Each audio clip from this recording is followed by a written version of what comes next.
Just 1 second.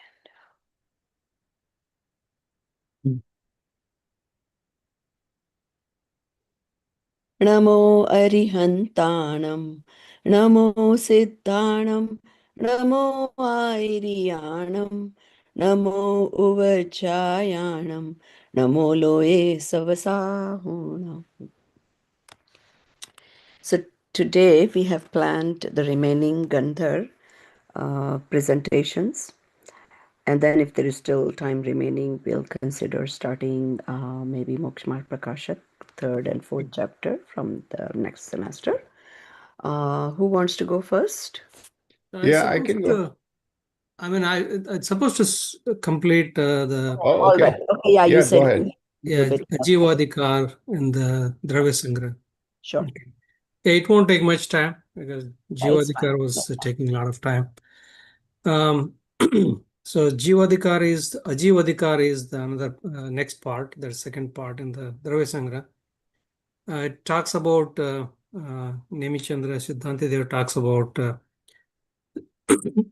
Ajiva substance, or in the context of the sentience, substances can be divided into two categories, Jiva and Ajiva. In the Ajiva comes like Pudgala, that is matter, medium of motion, that is Dharma, medium of rest is Adharma, time, Kala, Akasha is space. Okay, so the Pudgala, it is consists of two words like Pud plus Gala. Pud means union or combination. Gala means division or separation. So it says like a matter that is constantly undergoing combination and division is Pudgala. So the matter is always the indivisible matter is the atom. Okay, so atoms are always like they're combining, they're separating, so that's how it's been going on. Even in our body, a lot of atoms are particles are coming and going. The cells are like regeneration, destruction, regeneration, like that's been going on. So the Pudgala is what we see, like anything you sense, anything you senses or feel through your senses is Pudgala. That's what they say. And then it's trying to gives more details about what are the modes of matter. It talks about modes of matter are sound, fusion. I mean, it means characteristics, like what happens, like sound. Sound is up like articulate and inarticulate animal sounds and human language sounds, non-linguistic sounds like thunder. Those are also modes of matter. Fusion is like the fusion occurs through natural forces such as fire and lightning. By effort means like all the nuclear fusion, those kind of things. And subtlety, like the absolute subtlety and the relative subtlety is comparison of among materials objects such as penny is smaller than dollar coin, like relative subtlety, like the size wise. The grossness, absolute grossness and relative grossness, based on the size of the things. The shape is also the characteristics like circular, triangular, quadrangular, straight line, ring shaped, etc. And indefinite shapes like the constantly changing forms such as clouds. So those are also characteristics of this matter. So the darkness, substance of physical light, shadow, produced when an opaque object blocks light, heat, warmth experienced from sources such as fire and sun, light, brightness or radiance such as moonlight. So these are all characteristics of Pudgar. Okay. So as they say, like atom is indivisible particle or the matter that cannot be further divided. And many atoms can be combined together to form material clusters they call skandhas. Okay, and also these materials can be categorized into separate aggregates like vargana, like karmana vargana, mano vargana, bhasha vargana, ahar vargana. So the the matter that turns it into our organoids, especially in the context of the jiva, when it is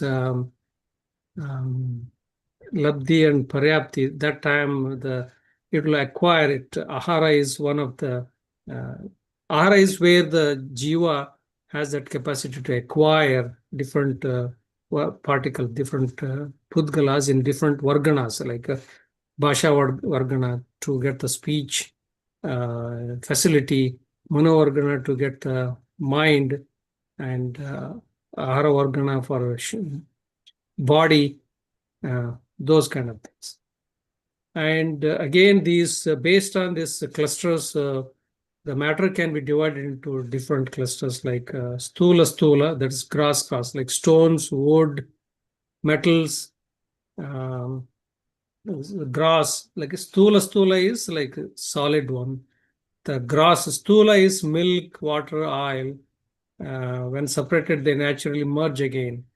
Okay, grass subtle, that's sthula sukshma, light and shadow, visible but cannot be physically grasped. Those are also the skandhas, like clusters of matter, atoms.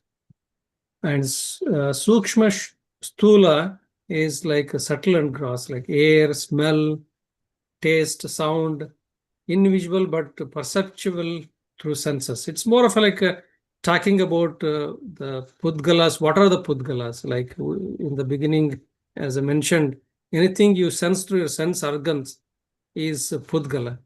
So they're talking about different clusters that can be like not visible, but you can sense through air, you can feel, smell, those kind of things. Like and subtle sukshma is karmic particles, neither visible nor detected by ordinary senses. And subtle, that sukshma is the smallest material clusters. Okay. So these are the different types of and category of each sense are like they talk about like different sense organs, so what all it can senses, like matter, like there are 8 type of touches, like cold, warm, soft, hard, large, heavy, small, light, smooth, and rough. Okay, 5 types of tastes. Tastes are like hot, bitter, rusty, sour, and sweet. 2 types of odors, pleasant and unpleasant. 5 types of colors, black, green, red, yellow, and white. So there are 23 types of material aggregates mentioned in our scripture, out of which principally five serve useful purposes in life of worldly living beings, like Ahara Vargana, like as I mentioned, like aggregates, like Ahara Vargana. These are 4 different types of serving different purposes, like grass body. Like we have the Avdarika body, Vaikarika body, Ahara body, Tejas body, Karmana body. Okay, these Ahara Vargana, the matter in this form can be contributing to, will be used by Jiva to get these kind of bodies. And Tejas Vargana help create fairy bodies, speech making. Bhasha Vargana will be like where the body gets that matter that creates all the bhasha, that's the sound. Okay. And Manovargana is what the mind is matter. It is made up of Manovargana. So the karmana vargana is where like when based on the bhava karma, we get the dravya karma. So dravya karma in turn, that is, we'll get karmana vargana. So that karmana vargana will give the now karma. And like the cycle of karma, the karmana varganas are there. Okay. So the next one is medium of motion, that is dharma dravya. So dharma dravya is like it's like instrumental for the matter or jiva to move. Okay. So like the way the water is cause support for the fish to move, like that. But water does not force fish to move, but fish to swim, there has to be water. Like when object has to move, the dharma dravya will be there. It is like a supporting cause. naimittic or instrumental cause. Mm-hmm. And similarly, the medium of rest is adharma dravya, same as like when there is a shade of a tree, a walking person can take a rest there. If there is no shade to stand, the person would walk around, correct? If it's become a nimitta, it's the same as. So there, when the person or the matter or jiva dravyas take rest, then adharma dravya will be there. Okay, does not force to take rest, but those will be there. The space is akasha. So there are two types of space, like aloka akasha, loka akasha. Aloka akasha is the one that has everything in it. In there, the part is the loka akasha. There, all the five dravyas are there. So the akasha has the characteristics of provide a space or avaganatva. Okay, so the space provides the matters to be existed there. Okay. Next comes the time substance, that is the kala. So kala is, as we say, like there's a kalanu, there's innumerable kalanu. There we can have the practical and absolute. So absolute is where the kalanu exists at each space point of the universe, and they become instrumental in the transformation in all other dravyas. Okay, so it's a nimitta. So each and every substance is naimittic. They are there. They do not harm, do not help, but they are there. So the kalana, absolute kalana, is the instrumental cause for any transformation. But however, the practical point of view, it is day-to-day activity where we can count time. In the past, we talked about this time, like absolute sense and instrumental sense. We come up with the different definitions. Like anything that takes time for any action is counted as a practical time, like seconds, minute, hour. Arunji can fill. He spent a lot of time understanding that. yeah. And then Nemichandra Siddhanti Dev talks about Panchastikaya. Like out of these six substances, fire Panchastikaya, one is not. So Panchastikaya, I think English translation they call as the extended substance, they call. I mean, I would say like any dravya that can occupy more than one space point is Astikaya. Asti is one that exists, and Kaya is, it has a shape and form. You could say body, kind of, it can take some form.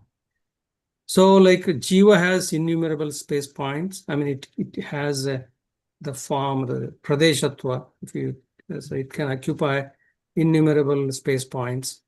And Dharma Dravya is also because it is spread across Lokakasha. Adharma Dravya also spread across Lokakasha. It has definitely more than one space point. So definitely it is called Astikaya. Dharma Dravya is Astikaya. Adharma Dravya is Astikaya. Jiva Dravya is Astikaya. And now two remaining ones, like time. Time it occupies only one space point. And since it does not have the characteristics of a combining and separation, so it will never combine to form cluster of times. That means it will never, so it will be always stay as one space point particle. So that's why it is not considered as a astikaya. Okay.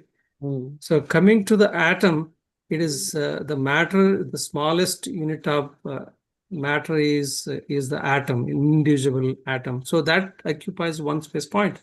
But because of its pudha and gala, that is combination and division, it will keep forming the clusters and dissolving, combining. So it's been the characteristics of it to combine and division. So it's always that activity happens. So it has more than one space point. That's why the Pudgala, even though the atom is the Pudgala, is indivisible, it has one space point. Because of its characteristics, it can form clusters all the time, so it is considered as Astikaya. And the talk about the unit of space is Pradesha. Pradesha is it's one space point, or you can say like it's a single atom, whatever the space single atom can occupy, that is called the Pradesha. That is the unit of measure of the space. Okay. So as per the time, the Samaya is the unit of measure. That means an atom moving from one space point to another space point, how much time it takes, that is Samaya. That is okay. Then there's no way you can measure it. That is the smallest unit of Samaya. And of course, it's not mentioned here. Even Jain scriptures talks about how to measure your characteristics of a dravya, like Jnana Guna, Darshana Guna. They call it as Avibhagi Praticheda. So I don't know the proper definition, but that's it. The thing is that these are interesting to those who are into mathematics. Yeah. Ujjwala Ben, when she was with us a few days, 10, 12 days, she was writing a book. And, just like in algebra, we have all these formulas or pi and all these numbers. She would have this one symbol which meant so much numbers, right? She was probably translating a book from Prakrit or Sanskrit to Hindi. And she had all these calculations. It takes a lot of focus to understand, because those calculations are not what we relate to today, the numbers. So they're very relative. Sankyat, asankyat, then so much more. So like so much more. Now, how do you quantify in your mind? But you still need to get that concept that it is so many times more. Yeah. Right? So when you have karmo ki nirjara, yeah. तो उसके calculations हैं. See that when people are in meditation, or how much karma nirjara can happen, how many they can quantify it. Yeah. But again, yeah, it's very relative. So when people have interest in that kind of mathematics, the knowledge is there. Karanani. Yes. Okay, and one more interesting point, I think it is mentioned in one of the gathas, I think. The space point in Akasha, that means the Pradesha, or the space point that occupied by the atom. It says like the Avagahanatva power is it's such that it can occupy whole Lokakasha in it. Yes. But, okay. So Pudgal is something, it can be very minute or it can be visible. We know that, right? Sukshma and what's the other word for it? Stula. Right? Now, how can you have Sankhya, is it a Sankhya space points, right? And have infinite things that it gives space to. Yeah. Why is that? I mean, why the space point of the space is able to occupy everything? It is because it's nature in it to give space to everything in it.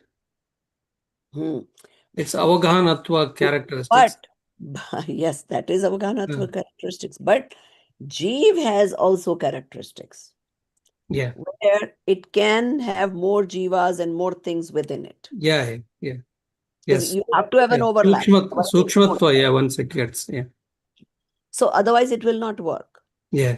For example, let's say we are in a room and you turn on the light.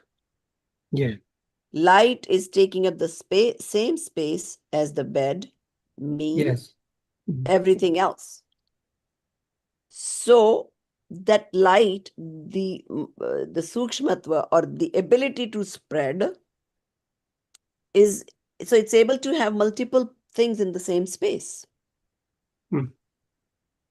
So that's something to ponder upon. And that's why you can have infinite things in a Sankyat Pradesh of the space.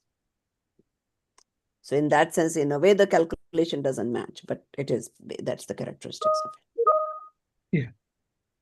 Yeah, I think that itself concludes what I wanted to say. Very good. So I think I'd asked you 2 questions, and now Yes. let me ask you one about the Ajiv Tattva, right? So everything we see is Pudgal. Pretty much we understood that. Yeah. So it is quite important in some ways in our life. So what do you get out of it? Understanding the little more detail, of course, you can have nth number of more details to come. But so far, whatever you've learned, the Bhasha Vargana, Ahar Vargana, all the different things of Pudgal that you learned, how does that help you do Bhed Vigna or understand that relationship between Jiva and Pudgal?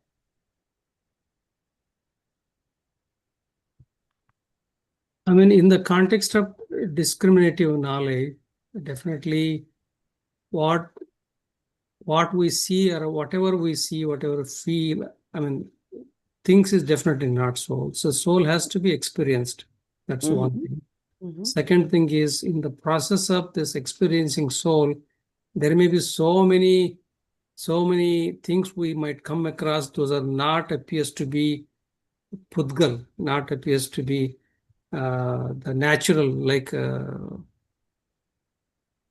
you could, like for example, I would, when I sit and meditate, I would say like some kind of light or something like that.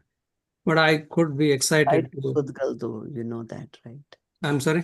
Even light is Pudgal. Yes. But it's good to know that means it's not. I should be not caught up with that and then start pursuing that again. It might. So knowing the Pudgala and its different characteristics. I see. Yeah. So yes, you are able to Yeah. not get confused or Yeah. deviated. Yeah, with the true Yeah. knowledge, of So course. that's one thing definitely, because when I was doing with this art of living or some meditation, correct, one few years back, they always say, "Oh, you hit there, you become so light, and then you start seeing some smell. Know that smell, the good smell, like the sandalwood smell. So that's kind of your pause. It's with there was time that we used to chase, we sit and wait for that. Okay, so in that process, we always, that means we're generating like the delusions, our attachment, aversions. Correct? Those, it's always distraction. It's never going to uh, come back to you and the immerse in ourselves and experience that jnana guna, darshana guna. So you're able to see. That's the good beauty of this is that whatever those techniques make you experience, with this knowledge, you're able to classify it, put it Yes. where it belongs. Yes. You won't take it as soul, but you will be able to understand, okay, Yeah. so beyond a certain point, okay, this can be visualized because of, there are so many nimit sambandh that happens. So yes, that is important because the whole purpose of this is to know things the way they are. Yeah. Right? And good. Which hopefully, if not calms you down, at least be the observer of any anxiety you go through or any uh, because we are still Ragi Dveshi, right? We are Ragi Dveshi, Sanjwalan Ragi Dveshi all the way till the 10th, 11th Kunds. Yeah. The difference between us and Muniraj or Samyak Drishti or Pancham Gun, they also have Rag Dvesh, but they're able to recognize that Rag Dvesh is not me. I am the observer of it. Yeah. Not that they stop reacting or they kind of don't have those things. But that is the big difference of start. And then of course gradually, their Rag Dvesh are also diminishing. So it's not it's a progressive line in that sense. Okay, good. So I'm glad we are able to do so much detail in this Gandhar Mulyankan. So my morning class is quite overwhelmed. They were telling me this morning, like, oh, Please tell your whoever is the admin for Permagam that don't have so many books in one semester. This is too much overload for us to study. Because maybe we spent a little bit more time on this Dravya Sangra, but they got exactly 6 hours. I Mhm. had to finish it. We had, I think, a little more time, so we are kind of reading some of the details too. I did read the details from the Praveshika book for them in the beginning. We did first 10 gathas, and then I realized, oh my God, this is going to take forever because then Praveshika has mentions different things which we have not yet covered in the course. And then everybody started having questions related to that. And they said, no, no, no, I'm not teaching you semester four right now. So then we stopped and we went back to just Katha and its meaning, which is what technically that is the syllabus. So, so today, yeah, some of these students were like, oh my God, this is too much. Can you tell them just to cover less books and more depth? And we really want to understand what is there. So you guys were lucky. You got a little more time with the Dravya Sangra. So, okay. So now, oh, Nidhi did join, but she's not feeling well today. So she's going to present next class. So now it's between. Did Amit finish, or did he have something remaining too last time? No, I No, think Amit Amit finished. finished. He did finish. He did finish. Good, good, He good. did finish. Yeah. Yeah, and Dinesh Burarji said to kind of just give him time. So whatever, if he wants to, we'll listen to him. If he doesn't want to, it's okay. So okay, so between Arunji and Viraj, who wants to go first? Yeah, I can go. If Okay. it's okay. Yeah. Yeah. So yeah. So talk about ashra and samvar Hmm. today. So karmic influx and its cessation.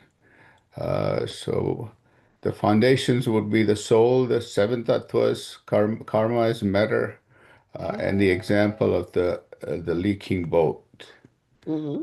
that they use. So I'm just on one computer, so I may not be able to see you guys because if I read from That's okay. here, As long as we can yeah, see it, we're fine. you're right. Yeah. So Jeev is a starting point of everything. Uh, so here we say uh, the soul is it's intrinsically pure. Its natural state is infinite knowledge, Mm-hmm. infinite perception, and infinite bliss and infinite energy. Then we talk about individual and eternal. Each soul is distinct, individual, and eternal substance, not dissolved into universal absolute. There are infinite souls, each with its own history of karma and potential for liberation. Soul is currently covered in the worldly state, samsara. The soul's natural powers are covered by karmic matter. It is like the sun being behind cloud. The sun has not changed, but the light is obscured. Every, capable of liberation, every soul without exception has the innate capacity to shed all karmas and return to its natural, fully expressed state. This is moksha. Mm-hmm. And seven tattvas we have talked in length. So out of that, we are going to focus today on the third and the fifth ashram and somewhere. Where am I here? And so karma is a physical matter, which is in Jainism has a unique position. No other religion or philosophy would considers that it as a physical matter. So karma in Jainism is not a moral record, not a causal force, and not a psychic impression. It is an actual physical matter. Karma, Pudgal, Vargana, fine particles that exist throughout the universe. Literally penetrates. Karmic particles literally enter the spatial extent of the soul. Jiva Pradeshas adheres to its thought and stickiness caused by the passion and covers its four natural infinite qualities. Why this matters. The physicalism is what makes Jain analysis of ashra, the entry mechanism, and samvar, the exit mechanism, uniquely precise. The problem has physical structure and a solution must too. Jainism, like we said again, is singularly very different in this aspect.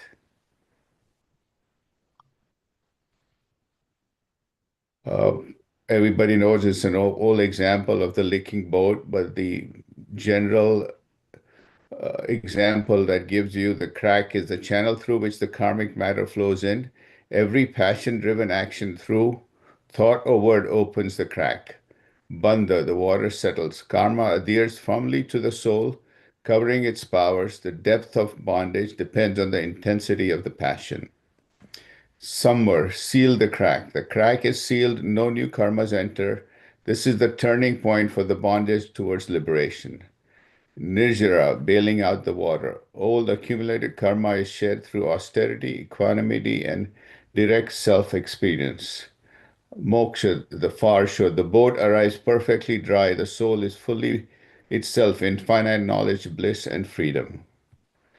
Two key, two key distinction, bhava and dravya. The inner cause, mental and emotional states that open the soul to karmic influence or close it. Bhava ashrav, inner passion that attracts karma. Bhav samvar, inner equanimity that stops karma. And the dravya, the outer effects, the actual physical flow of karma particles in and out of the soul's space points. Dravya ashra, karma particles physically entering, and dravya samvar, actual cessation of particle flow. So now we talk more in detail about ashra, the karmic influx, definition, and types and mechanisms. Mm-hmm. Here we say the action of the body, the speech organ, the mind is called yoga. There are three types of yogas cause vibration in the space points of the soul, resulting in ashra, the incoming of karmas. Influx is of two kinds: auspicious subh leading to meritorious karma, and inauspicious asubh leading to sinful karma. Passion-driven yoga creates sampradayik influx, binds for a long time, and passion-free yoga creates iryapatika influx, which dissolves instantly. Mm-hmm. Samparayik, passion-driven karmas. When yoga is accompanied by kashai, karma adheres deeply and firmly, causes prolonged bondage, can last for eons, extends to cycles of samvar. Intensity of passion equals intensity of bondage. Analog, dust on a wet, oily surface sticks deeply and is hard to remove. This is the karma of the ordinary worldly life.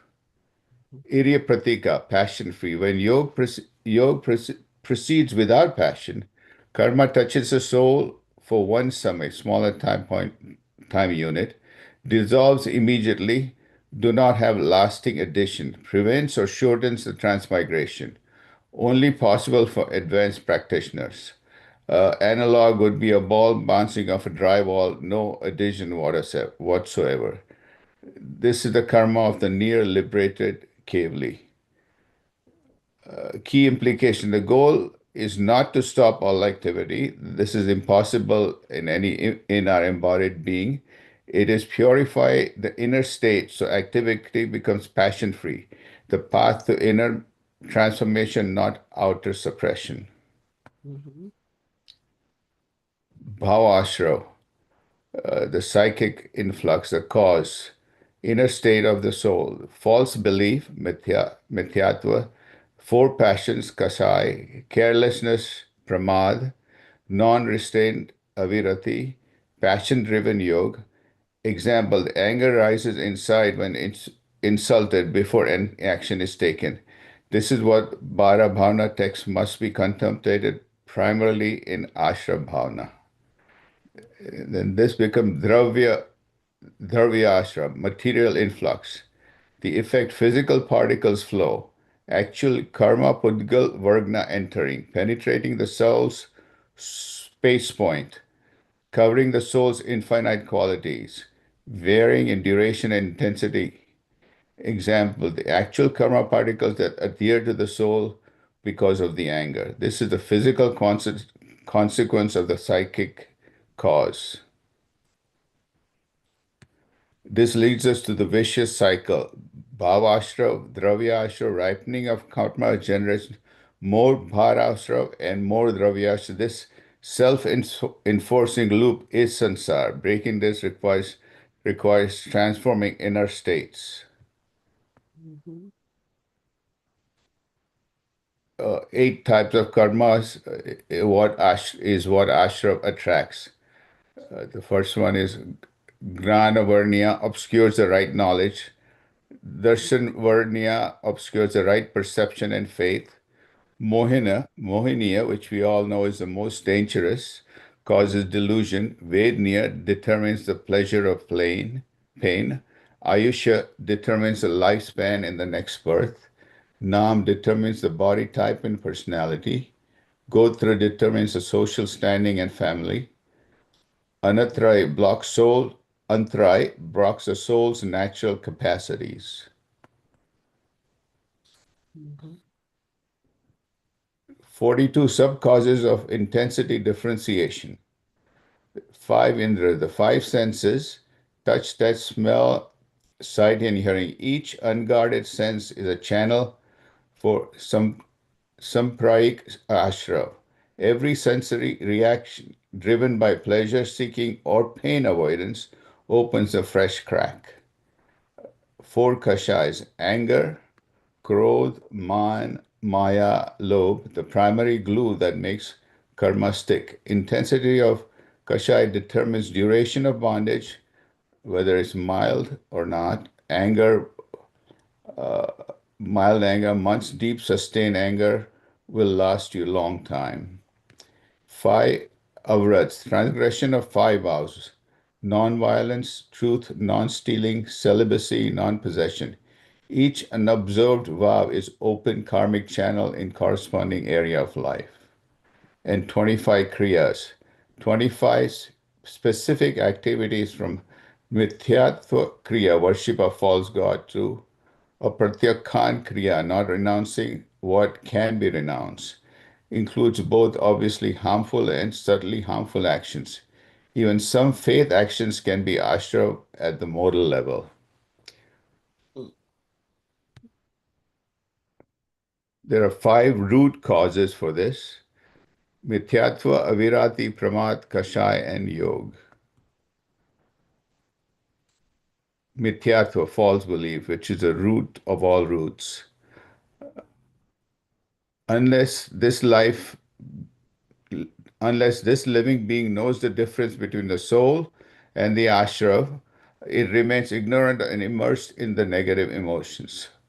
What it is, the fundamental misorientation. The soul does not correctly recognize its own nature, pure consciousness distinct from matter, or the seven tattvas. It mistakes body for self, world as permanent, and pleasure for true happiness.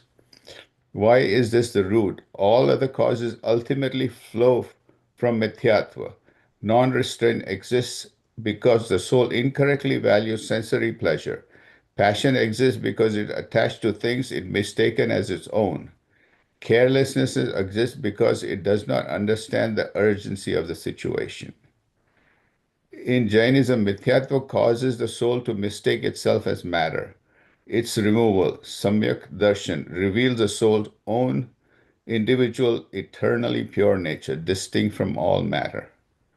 Samyak darshan, right faith, correct belief, is the seventh in the seven tattvas and the soul's own nature. This is the first of the 3 jewels and the threshold for the spiritual path. The Tattva Sutra begins with this precise reason. Mhm. Avirati, non-restraint, and the 5 vows. Ahimsa, refraining from harming any living being in thought, word, and deed. Foundational vows from which others flow. For ascetics, it's absolute. For lay people, minimizing harm.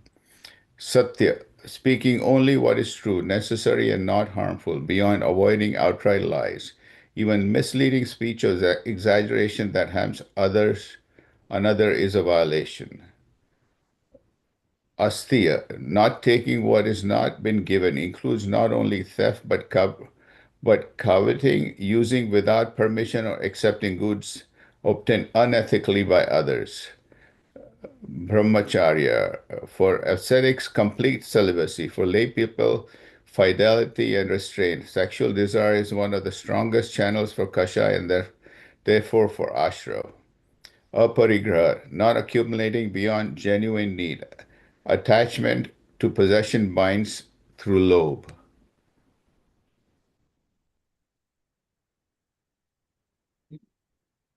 Causes three and four, pramad and kashai. Pramad, spiritual carelessness, absence of moment to moment inner watchfulness, the gap between knowing and the path and consistently walking in it.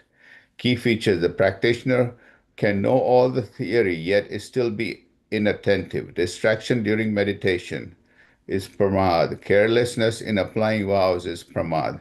Insufficient mindfulness of intentions is pramad.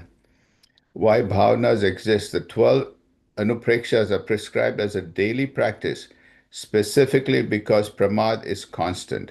Systemic daily reflection is the antidote to the soul's tendency towards spiritual forgetfulness.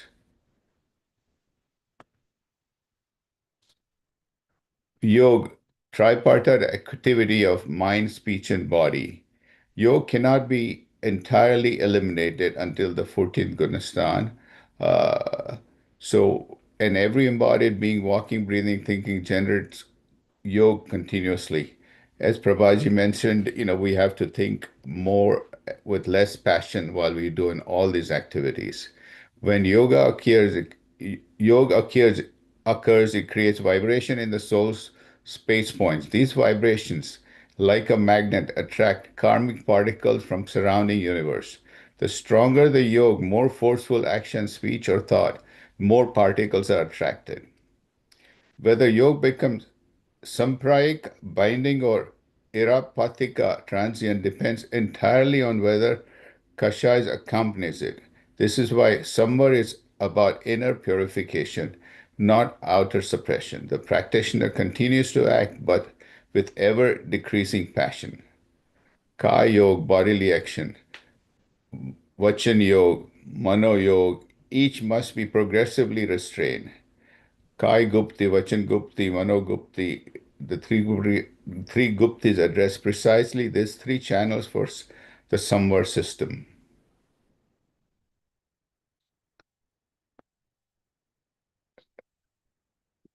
And here we talk about Ashra Bhavana, what it is and what it is not. Uh, just thinking about the reason and types of Ashra is not Ashra Bhavana.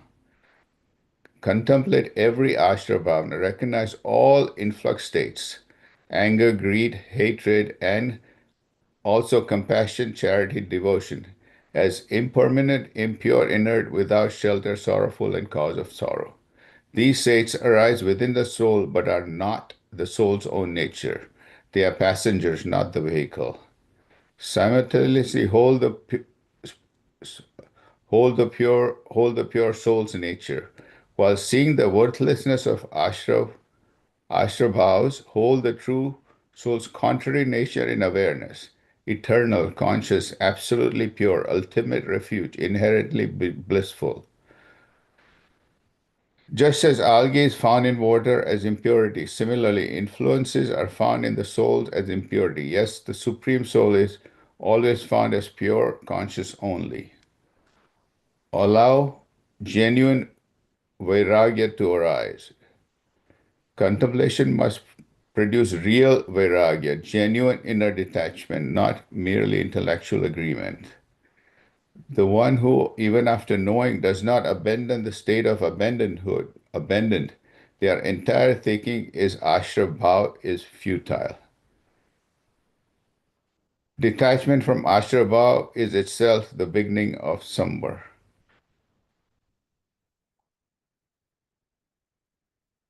Ashrabhav influx states, temporary, arises and passes away, non-permanent, changes every moment. Without shelter, nothing to depend on, impure like algae floating in clear water. inert, known by another, cannot self-know. Form of sorrow creates restlessness and suffering. Cause of sorrow leads to deeper bondage. Whereas the pure soul, Suddha Atma, is eternal, exists across all three times, permanent in its essential nature, ultimate refuge, self-subsistent, absolutely pure consciousness. Conscious knows itself, knows by its own nature. Form of happiness, inherently blissful. Cause of happiness, the very ground of liberation.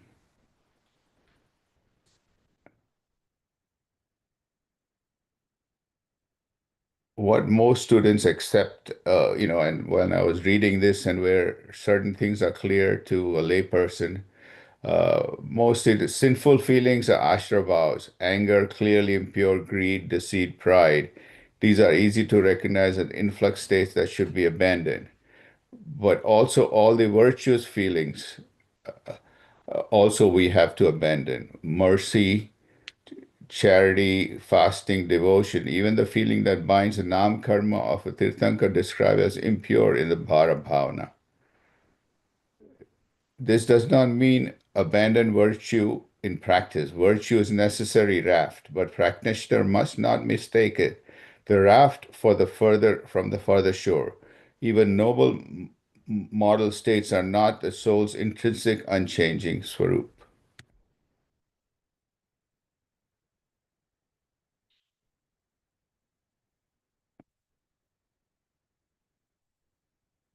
When the practitioner observes passions dispassionately, a pure knower seer rather than an agent identified within them, the soul is in the very moment resting its own pure nature. The observation is itself liberation in seed form. This is the deepest philosophical point. The act of correctly doing ashra bhavana with genuine detachment, holding simultaneously the soul's pure nature, is not merely studying the problem, it is beginning of the solution. Somewhere is the stoppage of karmas, and there are 57 means of achieving somewhere. Viraji, let me ask Yeah, you something quick. yeah. Uh, did you type this or you got a chat GPT summary or I typed it and then, of course, made it with AI. okay. Yeah. Okay. Because I couldn't make out it is AI, that's why I asked. Yeah, yeah, because a lot of English is hard for me to do in that. No, no, no. Using AI is not a problem. But as long as, see, the point is that I don't want you guys to use AI where then it's AI's material and you have to make it your own before you present. Yeah, yeah, yeah. Correct, correct, correct, correct, correct. So, so I mean, Absolutely. using AI to summary, it's no problem. Yeah, But yeah. the whole point of this is the Gandhar summaries is that you make that topic your own. So that if I ask you any question, you've like kind of done it thoroughly, that type of thing. Yeah, yeah. So that's why it goes a lot more detail Yeah, into no, no problem. ashram and That's okay. As long somewhere. as you have understood and you have kind of, uh, imbibed it, that's what matters. So, Yeah, okay. right, right. Yeah, yeah. Yeah.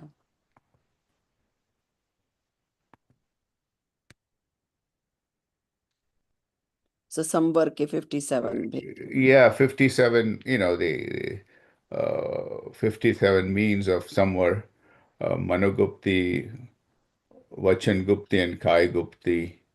Mhm. And there are, we're not going to go into all the Guptis, but there are antidotes to achieve, to to stop the influx of karmas. Each of the dharmas in precise therapeutic antidote for a specific cause of ashram. Like if you have krodh, then you can maybe do forgiveness. Mhm. Man is humility. Maya is straightforwardness. Mhm. Uh, Lobh is purity or contentment. Mhm. False speech is satya.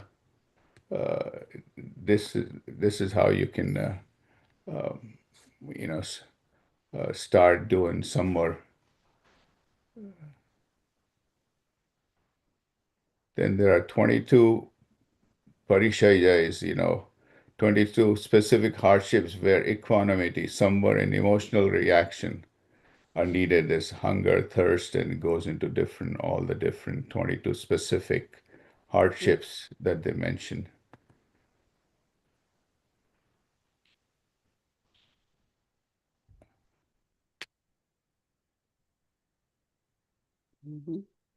Yeah, then there are 5 charitras and 12 taps, graduated path to the dual role, basic equanimity, cessation of sinful activity, recommendation after that, partial observance of vows, highly purified conduct, special emphasis on nonviolence. We talk about different kinds of somewhere, and then I'll just quickly just end with, it has the Ganga metaphor where Ashrabhama, Samvar Bhavana, Ved Vignan, and Atmanubhavana, where he ends up in the ocean, where in the end we have to experience the soul. That is the only thing that matters. Cannot be done through any knowledge or just learning from the books. Sure. Okay. Mm-hmm. So yeah, somewhere you kind of shortened it, which is okay. So let me ask my first question. So somewhere the 57 types of samvar. Why do they describe all those? What are they? How do you categorize those 57? I Oh, mean, they describe each one depending on what type of ashram you're trying to get rid of, right? So no. somewhere What's the behind, purpose of giving you 57? Is that the real samvar? no, it's to help you with each one. It just So gives it's you. It's actually not a get catalog transformed. of So when what you you should are in do. meditation, the karma is not coming in. Then the Muniraj outwardly, those are the features you would observe, you will Observe, notice. right? Mm-hmm. So the 57 types of samvar denotes Vyavhar samvar. Vyavhar samvar, right? Mm-hmm. Actual samvar is Nishchay, which is, you're with your Atma, so there is no new karma coming in, right? It's Right. stopped. Mm-hmm. But when the person is engaging in that, the outside you will see that they have Manogupti, they have Vachan Gupti, and all that. Mm-hmm. So that is what I meant to ask. Right. Okay. Right. Now,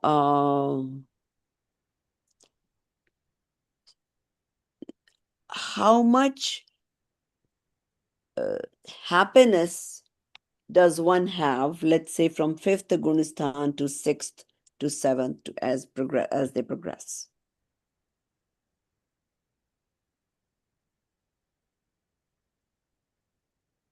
What is your happiness related to? So as you progress on the Gunistan is which karma's paryay?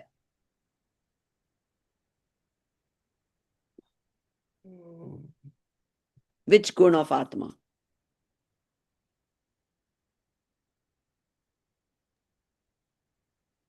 So darshan, okay.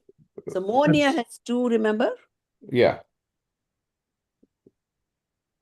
So which one do you either subside or get rid of first in the 4th Gunistan? Darshan Mania. Right. So then after that, what is happening in the rest of the Gunstans? Charitra. Right. Yeah. And then, So this yeah. is right. So this is part of Charitramonia. Right. As you advance, as the rag and dvesh reduce, so does your sukh increases. Mm-hmm. Okay. Right. So the less the attachment, the more the sukh. The less the rag dvesh, the more the sukh. It's kind of ongoing. Um,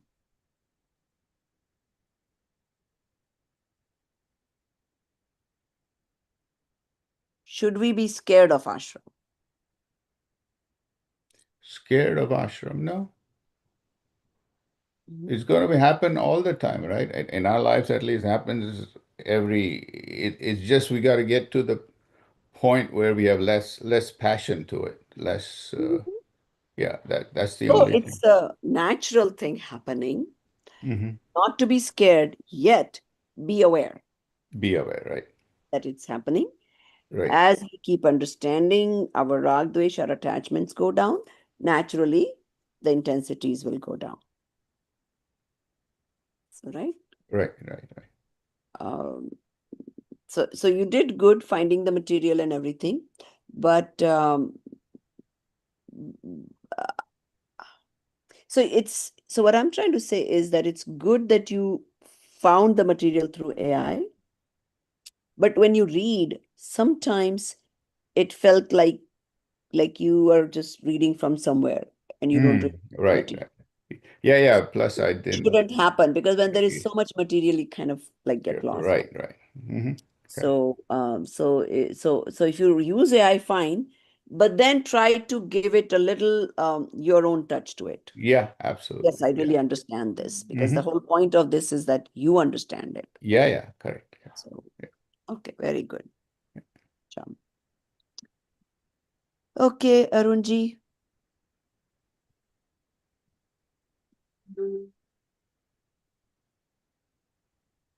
Okay. All right, I'm going to be talking about, compared to everybody else, my stuff is very small.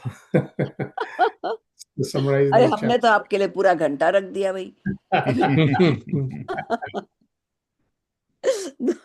The way Bahubali ji and these people are with was going, I thought we'll need the whole two. I'm the last No, person I have the least to talk about. So anyway, I'll give it my best shot. So, are you able to see my screen now? Not yet. Not You yet. can see now? Now, Okay. yes. Okay. Now Yes, we we can. can see Yeah. now. Okay.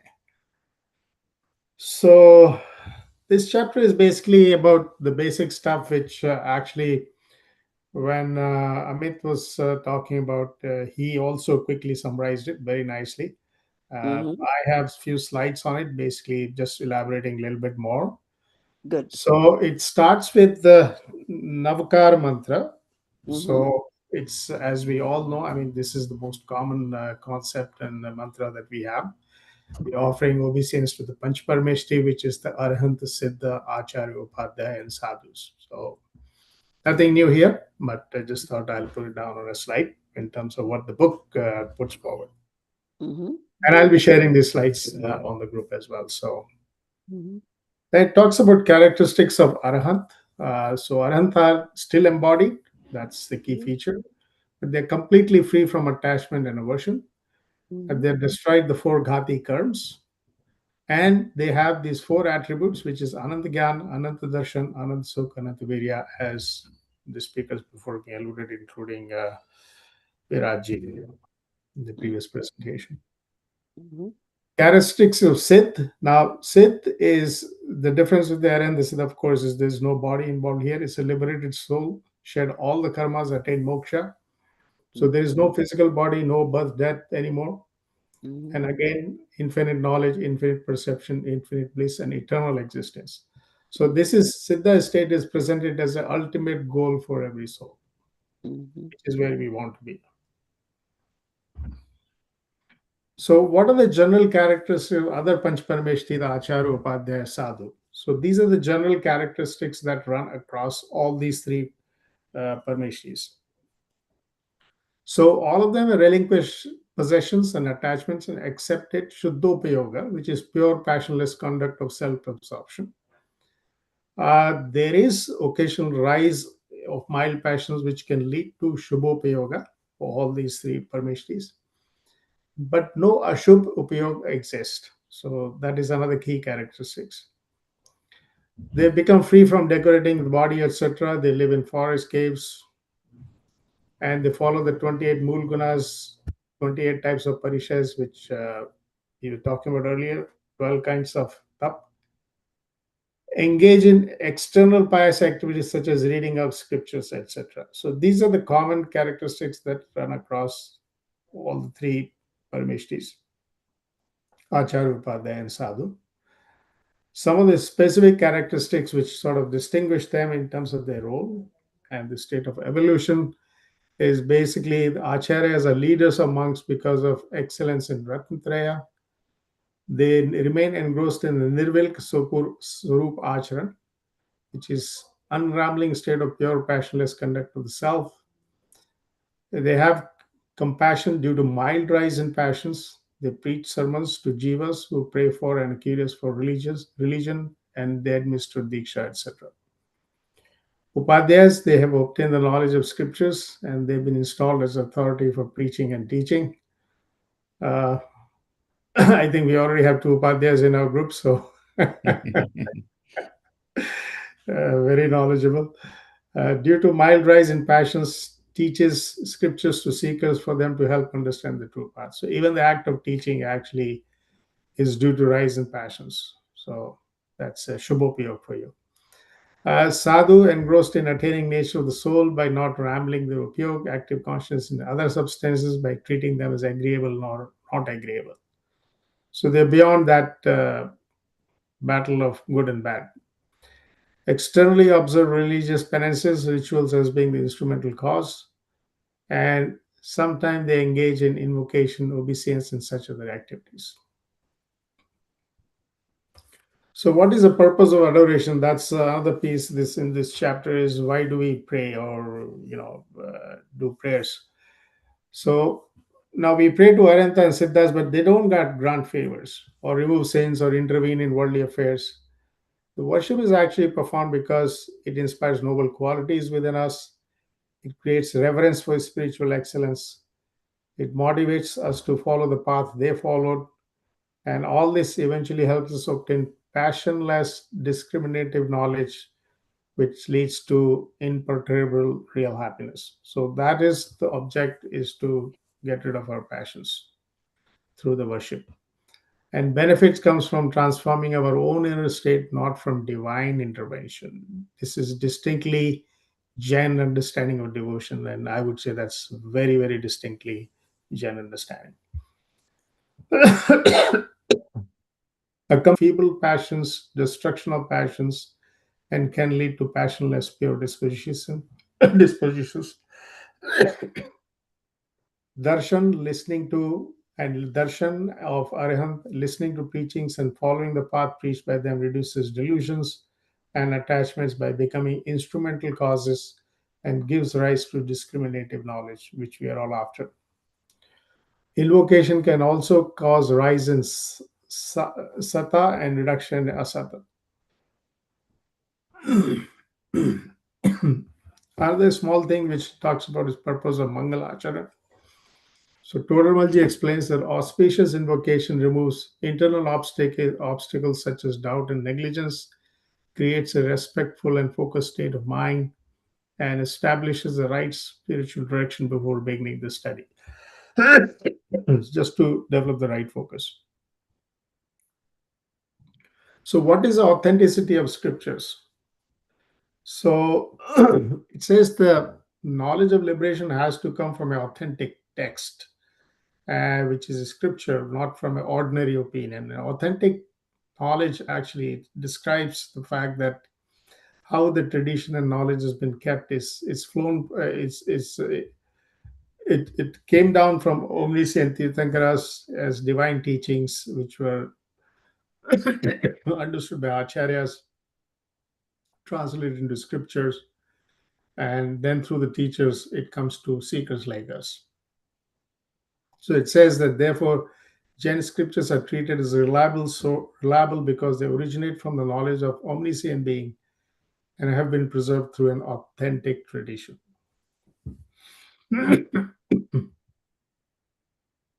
It talks about quality of scriptures also, what qualities they should have. So authentic scripture should lead towards detachment. It should promote right faith, right knowledge, and right conduct. It should remove ignorance and help one distinguish soul from non-soul. Books that increase attachment, pride, or delusion are not spiritually beneficial states. So, what about the qualities of speakers and listeners? So, a true teacher should understand the scriptures correctly. That's very important.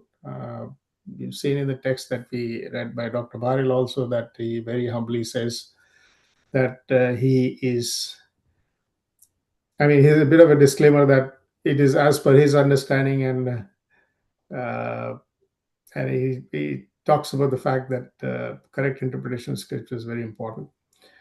It should be free from selfish motives and speak for the welfare of the listeners. And what are the qualities of worthy listener? One, proper listener should be humble, have a desire for truth, listen carefully and thoughtfully, reflect on the teachings instead of merely hearing them. So that's the important part. So, what is the overall message of this chapter? Is the liberation, the moksha is attained by following the path revealed by the Vithrag, passionless beings, the Parameshti. To walk that path, one must revere the Panch Parameshti, the trust authentic scriptures, learn from qualified teachers, and cultivate humility and genuine desire for self realization. So, I guess that's the motto of this course as well, right? Yes, it's good. So, that ends my presentation. Mhm. Okay. Yeah, good, good. You put it together. So now your questions. So you put together the Panch Paramishti Sarup, right? You know what each of the Paramishtis is about. Now you learned the characteristics. How does that help you? Does it change anything in your life? Say before you may not have known as much. You knew you went to the temple, you see the Murti, but maybe you didn't know all the details, maybe as much detail as we learned in this chapter. How does that help you? I mean, definitely. I mean, previously, a lot of things you do because you just grown up doing it. Hmm. Sometimes you understand it, sometimes you don't. But now you see that there is a deeper meaning and thought process behind it. In fact, I'm always flabbergasted by amount of thought that has gone into it. And I think several previous occasions I've spoken to my family, and I think in the class also. I genuinely believe that some of the people who wrote about this probably had an IQ of 200 plus. It's truly divine. Yeah. Uh, I mean, you talk about the fact that Atma ke bhav, Atma ke vibhav. So what Mm. it is and what it is not. I mean, that's Yeah, a it's not even truly IQ. अगर अगर केवली ने बताया है तो वहां तो IQ का भी absolutely, बिल्कुल absolutely. That's नहीं what I'm बात है, saying. It's right? So everything else is just, it's not mine, it's not my acharya, then it's not whoever. It's eventually the source is only one, right? So it's just trickling down. it is. I mean, though we don't fully understand at that level, but we can Hmm. feel and sense Hmm. that it has come from a very, very high source of knowledge because they could Hmm. speak that Hmm. well. I mean, a proper philosopher would describe something as what it is, but a true description of that matter or substance is what it is not. Hmm. So that to me is a very complete description of everything. Yes. So अरियंत की मूर्ति, तो चलो अपन पहले भी मंदिर में जाते थे, मूर्ति तो वो की वो है, it hasn't changed, right? But our bhav can change compared to when we went to the temple before in front of the same murti versus now after knowing the true what is Aryant, right? So you have any thoughts on that? That now चलो अपने घर के ही भले मंदिर में आप करो या बाहर जाके मंदिर I doesn't think matter. it is more overwhelming. I mean, you're more humble, I think. I mean, Mhm. previously, as I said, It was a kriya you in. had that other bhav when you bow before the murti, but now you truly understand the depth of it and the vastness of what lies behind it. Right. So that is truly humbling. I mean, it makes me more humble Mhm. when I bow, and I sort of moving towards the understanding that what it really means. I think it'll take us all maybe several lifetimes to understand it fully, but at least we are making an attempt. We are No, trying to no. understand. We You're don't getting know. a whiff. You're We getting a are whiff on of it. journey, and yeah, we may think it may be lifetimes, and even if it is not a problem, but you never know. It could be sooner. It could be Exactly. sooner. It's That's just in some ways the Samyak Darshan is like a flip of a switch, right? You get it and you get it. yeah. Until then, it's all work. Uh, okay. So then the other main thing we have in this chapter is the Shrota and Vakta ka Swarup, right? So let's talk about Vakta ka Swarup first. Does it help you? Because YouTube is right now full of people giving lectures. Knowledge is very easy to find. Uh, so would this Swarup, YouTube खोलो कुछ भी चालू हो ही जाता है, right? So आप will this help you decipher whether should I listen to this or should I not? Because they all may sound pretty good, and there's Yeah, always there. you're right. I mean, there's a lot of content out there. So, Yeah, and in this chapter, it also talks about the authenticity of the text or the scripture. right. So once you understand it, I think there's no problem with listening to something on the YouTube.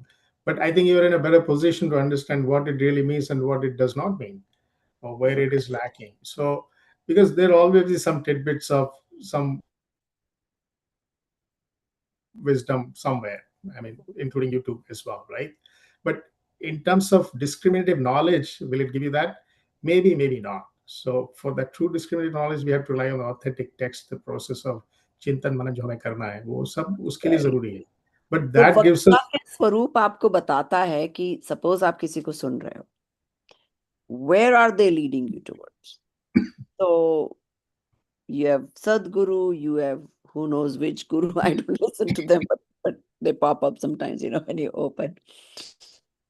And then you see these people, and then, okay, you should put it against the Vakta ka Swarup. Do they meet that criteria? So so then you know whether is my time well worth spending with them or not.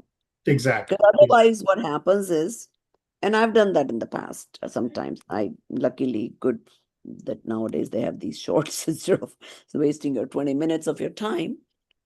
But you will see this guy going on a motorcycle, going to make,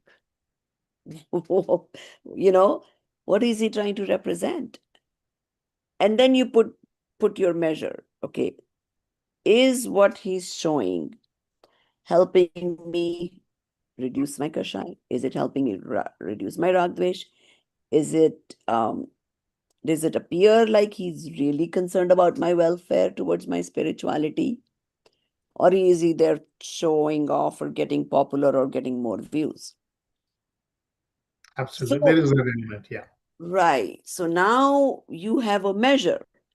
You have a way to know who to listen, who not to listen, all that by exactly. understanding Bhakta Swarup. Because our own discriminative knowledge is growing, so we can discriminate better, right? Right. So you're developing yourself to not fall prey to wrong things. Exactly. And that's important because once you've developed yourself, then it doesn't matter where you go. See, that's why to children, they may say कि भाई नहीं नहीं नहीं अपने को जैन मंदिर के अलावा कहीं नहीं जाना या you hear all these things that कहीं और चले गए तो मिथ्यात्व and all those things. But there's a reason behind it. Until you have solidified your understanding, like you're grounded, it's going to be very easy for you to get जिसको बोलते हैं ना भटक जाना. And once Absolutely. you have your footing, you have your grounding, then it doesn't matter. Because then now you have the big vinyan. You know the right from the wrong. So you may say, oh yeah, this kind of sounds right, or certain things is saying right. But no, this is not the complete truth for me. So you'll be able to distinguish. And then, of course, your next is the Shrota Kaswarup, right? So the listener. So have you become a better Shrota after studying the I mean, one of the qualities is being humble, and as we talked about the top of the question and answers, Yeah. it's allowed me to become more humble. So I suppose by logic, I'm better listener. No, actually, that is true. Even though, fortunately, in our class, that doesn't mean that just because you're humble, you're not asking questions or you're not being upfront about things. Uh, that is okay. But the more you know, or find out, discover, whatever, the more it tells you how much you don't know. Exactly. And that is very humbling, Absolutely. It's been very humbling. right? So then you feel like, oh my God, I've only been in this just little well of, and then there's so much more universe out there. So, so that's how, these topics do help us. Um, so only Nidhi ji, and we'll find out from Dinesh Guruji if he wants to just do So anything. Prabhaji, I'll be posting this presentation That's on fine. the thing, So, and I'm requesting to everybody in the class who has some notes on whatever they spoke on, if they can post it, that'll be helpful as well. yeah, I think it's a good idea because two reasons. One is you guys could save yourself some time. The other is even if you have prepared the same topic, you have your own notes, still it's a good idea to see someone else's notes and get some help. There's that. Exactly. Helps with exam prep, right? So, Sure, sure, sure. I mean, In when all of them were speaking, I was trying to take some notes, but it's very hard to sort of, take all the notes, yeah. that's true. See, in the And class, it's since they easier have prepared it because thoroughly, they've understood it, so it'll be helpful to have their sure. notes as well. See, So, in the class we read and then I explain little bit. So it's relatively, hopefully, it is easier to take notes in your normal class versus when somebody is continuously speaking. Um, so in the morning class also there is a couple of people that have done their Gandhar in English, or rather, actually no. What we did today in that class was the LCPA. So half of the class had already answered their LCPAs, and we discussed those in class. Have any of you attempted LCPA yet? I'm started doing that. Yeah. I have not done it yet. So, Okay. Uh, Yeah, I've also started it. Yeah. Mhm. okay, so we have some class time left. Do you guys do you need to go over the questions or anything, or you're good? You can go on your own. Yeah, I think the first part of it is about the Moksha Marg Prakasha. So I started reading. Mm-hmm. Yeah. Yeah, Yeah. hopefully, by the time you come to LCPA, you've already done the 3 assignments, in which case, generally, you know the subject matter of each of these questions. And you should be able to come up with whatever they're asking you. Yeah. And they're pretty general questions on a topic. So if it is of any help, we'll go over quickly the questions and I'll explain what they're looking for and what kind of answers, what are they looking for you to answer. And if you guys are good to go, I'm fine. Either way is okay. And because this morning we did that with our other class, and I noticed that some students were, instead of actually answering the question in the way it's asked, they were like summarizing the chapter. And I mean, in the process, if you write a little bit about your understanding of the chapter, it's okay. But that's not the intent of LCPA. The intent of LCPA is actually to take whatever scenario they're giving and give your answers and justify your answers. That's the intent there. Okay. So okay. Hopefully by And next. Prabhaji, what do you have supposed to do with the LCPA then? Submit it again in the online, just like Right. the other assignments? Yes. Yes. That's also like one of the last assignments, Assign. basically. Yeah. Just give me a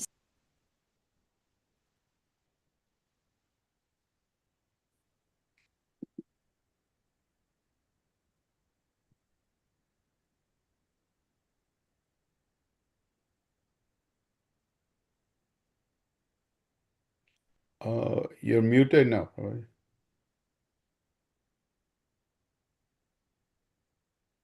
Yeah, sorry, I had to take a quick call. Okay.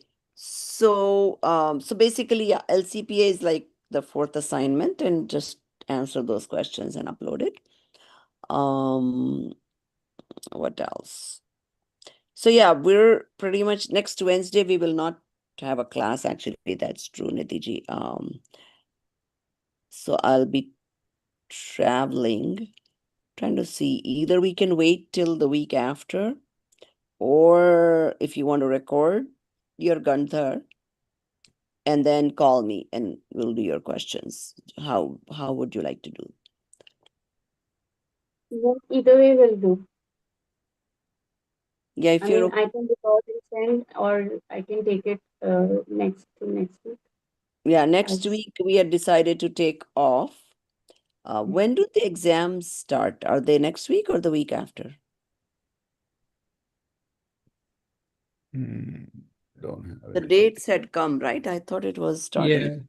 Yeah. July. I don't know. I need to check.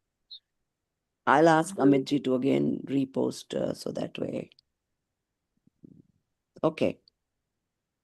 But yeah, after that we will. So that's okay if we do it in 2 weeks. It's okay, Nidiji. Okay.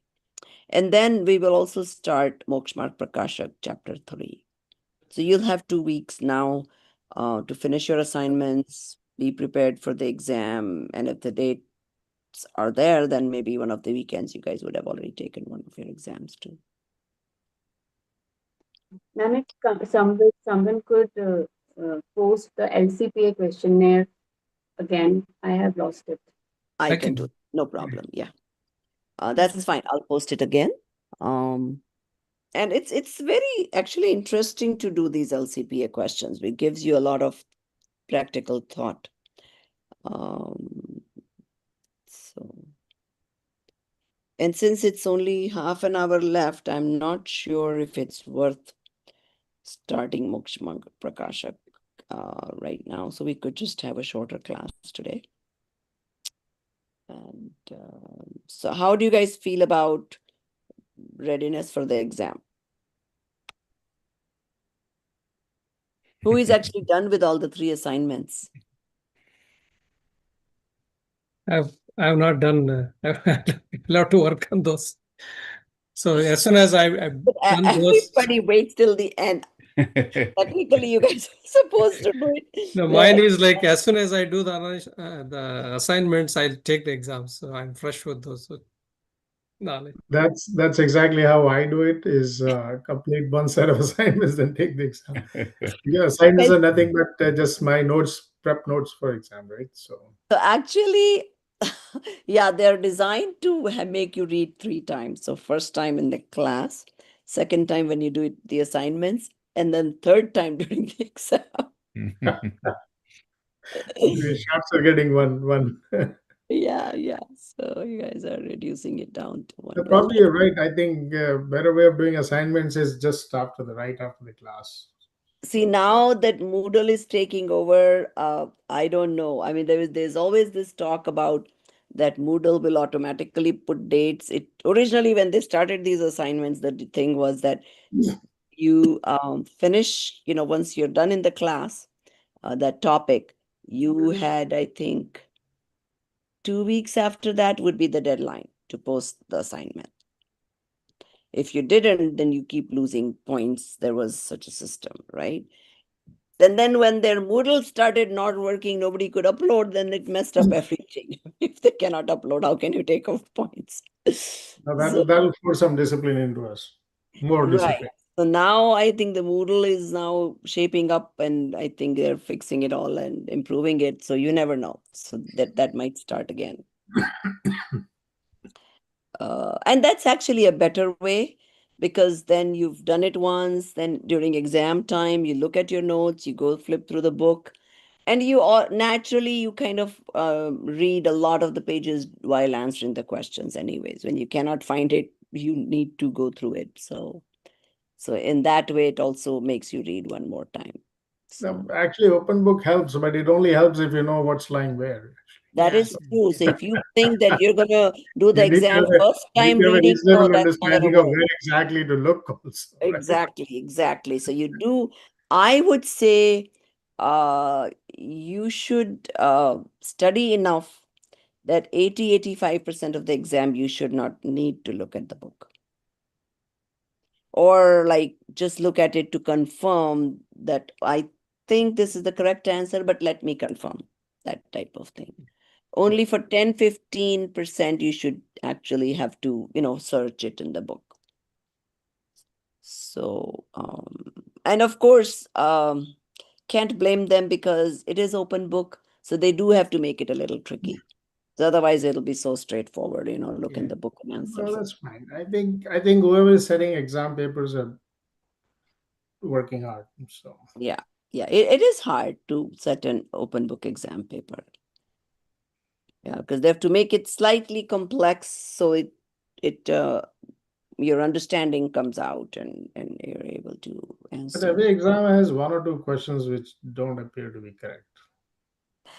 I That's generally know. my See, I found out sometimes actually the question is wrong, but a lot of times it's with what perspective that person has asked also. So there is no fixed one answer to something. And that's why it makes it a little trickier because then when you come back and ask, they will say, no, with this apeksha we asked, so this should have been the answer. Well, the first 2-3 years, most of the answers, you're able to find the exact sentences in the book. But later on, they don't expect that. Then you're supposed to know the material. You can find it in the book, but not the exact sentences. So, and I think I'm more concerned about you guys understanding and knowing the correct material, Yeah. not, whether you can dispute on the exam or not, or those things are less important. So focus more on actually knowing the material, being able to imbibe it, being able to practice it. And the exam is, yes, it is supportive in the sense because if they didn't do any exams, then it's going to be like, leisure time. You listen to the teacher when you come in class or listen to the YouTube recording and you're done. So this is obviously a little more than that. Yeah, And that then would be like auditing a course. So what's that? that's more like auditing a course. You don't worry about exams and stuff. You just sit Right. But when you and- audit, you don't learn as much as you do when you actually take the course, right? Because you're putting your mind to it when you have to take exams. And for the foundation, I think it's a good idea, the exams, because it forces you to read again, it forces you to understand it. And once you have a good foundation, then you do any swadhyay or you listen to YouTube lectures, whatever you do, you're in a much better position to understand properly. Because I've noticed in some of the morning swadhyayas that we do, it's like a simple group swadhyay, right? 35 people get together and read or listen to Gurudev's lecture and discuss. So the ones who have not had the foundation, they keep asking the same basic questions again and again. Because, see, to build, to be able to study Samay Sar or to be able to study Pravachan Sar or some of those grunts, if you don't have the basic foundation, then you're losing that base. So, these few foundation years, at least first 2 to 3 years, are very important. And then after that, the more you study, the more you grasp, and it's a matter of some people will get it enough that they're good on their own to even chintan manan, think of it all day and be able to get it. Some will need to continue to study, have a little format. So everybody is individual in that sense. So, but I would say having some sort of a regularity, because like I said, ये जो पुद्गल का हमने सीखा इतना सारा, same way मोह की बहुत महिमा है. पुद्गल attracts you, and it's easy to slip. So having something holding you back, having a regular swadhyay, regular place to go do something is important in your life. So, okay. So if you guys are okay with it, we'll end the class here. Is that okay with everybody? And then we'll see you after 2 weeks. Hopefully that gives you enough time to finish your assignments, LCPA. And then meanwhile, if you have any questions, you can always post it in the group and we'll answer. Okay. सहजानंदी शुद्ध स्वरूपी अविनाशी हूँ आत्म स्वरूप सहजानंदी शुद्ध स्वरूपी अविनाशी हूँ आत्म स्वरूप सहजानंदी शुद्ध स्वरूपी अविनाशी हूँ आत्म स्वरूप निज निधि निज में बताई यह अनंत उपकार है इसके लिए जिन वाणी माँ को वंदना शत बार है वंदना शत बार है जय जिनेन्द्र सभी को Jai Janet.